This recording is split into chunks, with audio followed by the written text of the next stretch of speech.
अकाल की स्थिति को सुधारने के लिए सभी धर्म के लोग अपने अपने भगवान से प्रार्थना कर रहे थे। कैसे? मुझे आज भी वो दिन याद है। धोबी बोल रहा है, मुझे आज भी वह दिन याद है कि अकाल की परिस्थिति को दूर हटाने के लिए और वर्षा कराने के लिए, वर्षा जैसे हो, इसलिए सारे धर्म के लोग अपने अपने खुदा और अपने अपने भगवान से प्रार्थना कर रहे थे। जब मुसलमान मस्जिदों में नमाज पढ़ते, हिंदू मंदिरों में पूजा करते और सिख गुरुद्वारों में ग्रंथ साहब का पाठ करते, मगर वर्षा ना होती थी। दुनिया भूखों मरने लगी, क्योंकि तब लोग भगवान की प्रार्थना कर रहे थे वर्षा होने के लिए, लेकिन वे सबसे बड़ा धर्म, मानवीयता का धर्म भूल चुके थे। इसलिए भगवान ऐसा उन्हें दंड देना चाहते थे। ऐसा मालूम होता था जैसे प्रलय का दिन निकट आ गया है। प्रलय अर्थात सब कुछ ध्वंस हो जाएगा, जैसे ऐसा मालूम हो रहा था। आकाश में केवल दुर्भाग्य की घटाएं थीं। दुर्भाग्य अर्थात बुरा भाग्य की बादलें थीं। अनाज रुपए का 20 सेर बिकने लगा, अर्थात 20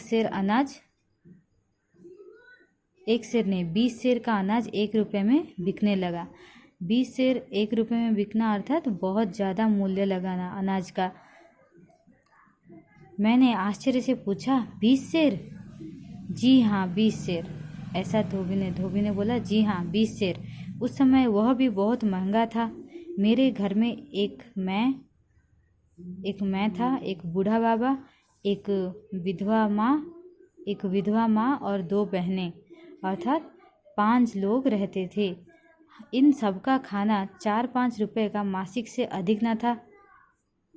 इन पांचों का खाना मासिक 4-5 रुपए का था, तो 1 रुपये में 20 सेर अगर खरीद कर खाते तो एक दिन भी ना जाता। अर्थात उन्हें मासिक 20 सेर के लिए अगर 1 रुपया खर्चा करना पड़े तो मासिक उन्हें 15 रुपया खर्चा करना पड़ता। मैंने अधीरतावश बात को काट कर पूछा, फिर? अधीरतावश अर्थात उत्सुकतावश। हाँ, तो अनाज बहुत महंगा हो गया। अंत में यहाँ तक नौबत आ पहुँची, परिस्थिति यहाँ तक आ पहुँची कि हमारे घर में खाने को कुछ न रहा। हमारे घर में खाने को कुछ भी ना रहा। जेवर बर्तन सब बेचकर खा गए। जेवर बर्तन सब कुछ बेचकर हम खा गए। केवल तन के कपड़े रह गए। सोचने लगे, अब क्या होगा। कई दिन हमने वृक्षों के पत्ते भी उबाल कर खाए, लेकिन स्थिति में कुछ भी बदलाव नहीं आया। एक दिन की बात है, बाबा आंगन में बैठा हुक्का पी रहा था और आकाश की तरफ देख रहा था। मैंने कहा, बाबा अब नहीं रहा जाता, कहीं से रोटी का टुकड़ा ला दो, पत्ते नहीं खाए जाते। बाबा ने ठंडी सांस भरी और कहा, दुख के कारण लंबी सांस भरी और बाबा ने कहा, अब प्रलय का दिन दूर नहीं, अर्थात सब कुछ अंत हो जाएगा। मैं तो क्या, अब सब लोग मारे जाएंगे? तब मैंने पूछा, अर्थात धोबी ने पूछा, तो क्या सब लोग मारे जाएंगे? अब खाने को ना मिलेगा? धोबी ने पूछा, तो क्या अब सब लोग मारे जाएंगे बिना खाए पिए? तो बाबा ने कहा, अब खाने को ना मिलेगा तो सब तो मरेंगे ही, नहीं तो और क्या होगा? फिर धोबी पूछता है, बाबा मैं तो ना मरूंगा, मुझे कहीं से रोटी मंगवा दो, बहुत भूख लगी है। तब बाबा की आंखों से आंसू आ गए। भराई आवाज़ से बोला, अर्थात आंखों में आंसू आ गए और उसका कंठ रुद्ध होने लगा, अर्थात गले से कोई आवाज़ ना निकला। तो तब भराई आवाज़ में, दुखी आवाज़ में उसने बोला, तुम वृक्षों के पत्तों से उकता गए हो, विरक्त हो गए हो। गांव के लोग तो मेंढक और चूहे तक खा रहे हैं। धोबी ने बोला, बाबा ऐसी चीज़ें वे कैसे खा लेते हैं? तब धोबी का बाबा बोल रहा है, बेटा पेट सब कुछ करा लेता है। यहाँ मैं आपसे एक बात बोलना चाहती हूँ कि धोबी का बाबा अर्थात उसका ग्रैंडफादर और धोबी इन दोनों के बीच में बातचीत हो रही है। उसके ग्रैंडफादर उससे बातें कर रहे हैं, उसे समझा रहे हैं। यहाँ धोबी का पिता गुजर गया है, उसका देहांत हो गया है, तो घर का मुखिया अब उसके ग्रैंडफादर हैं। बाबा बोलता है, बेटा पेट सब कुछ करा लेता है। धोबी बोलता है, बाबा मेघ क्यों नहीं बरसता? मेघ का अर्थ है मेघ, बादल। पहले से भी मैं बता चुकी हूँ, इस पाठ में बहुत से स्थान पर स्थानीय भाषा का भी प्रभाव रहा है। मेघ अर्थात मेघ।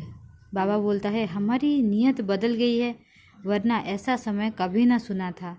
जाओ बाहर जाकर मांगो, शायद कोई तरस खाकर तुम्हें रोटी का टुकड़ा दे दे।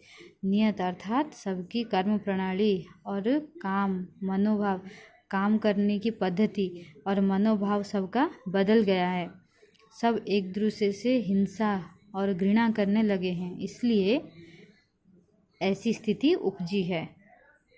मैं अर्थात धोबी, मैं फिर तो मैं जाऊं? बाबा, भगवान अब मौत दे दे। गरीब थे पर किसी के सामने हाथ तो ना फैलाते थे। इससे एक बात तो स्पष्ट हो रही है कि धोबी का परिवार गरीब था, लेकिन किसी से भीख मांगकर नहीं खाता था। किसी के सामने हाथ फैलाकर या फिर भीख मांगकर नहीं खाता था। हाथ फैलाना अर्थात भीख मांगना। खुद कमा कर खाते थे, अर्थात वे एक स्वाभिमानी व्यक्ति थे। अपनी खुद की कमाई का ही खाते थे। खुद अपने हाथों से परिश्रम करके अपना पेट भरते थे। किसी के सामने हाथ ना फैलाते थे। हाथ फैलाना मतलब उन्हें मृत्यु के समान लगता था। हाथ फैलाना उन्हें मृत्यु के समान लगता था। किसी से भीख मांगकर खाना उन्हें मृत्यु सा, मौत सा प्रतीत होता था। मैं भूख से मर रहा था, रोटी मांगने को निकल पड़ा। धोबी बहुत भूखी था और वो रोटी मांगने के लिए निकल पड़ा। बहुत देर तक इधर उधर मांगता फिरा, पर किसी ने भी रोटी ना दी उसे। सबको अपने अपने की लालच पड़ी है, लाले पड़े हैं सबके। लालच तो नहीं, लाले पड़े हैं। भूख से सब बेहाल हैं, तो इसे कौन देगा? तब अचानक एक जगह से आवाज़ आ रही थी कि राजा रणजीत सिंह ने घोषणा की है कि गरीबों को राजकोष से, राज भंडार से अनाज दी जाएगी।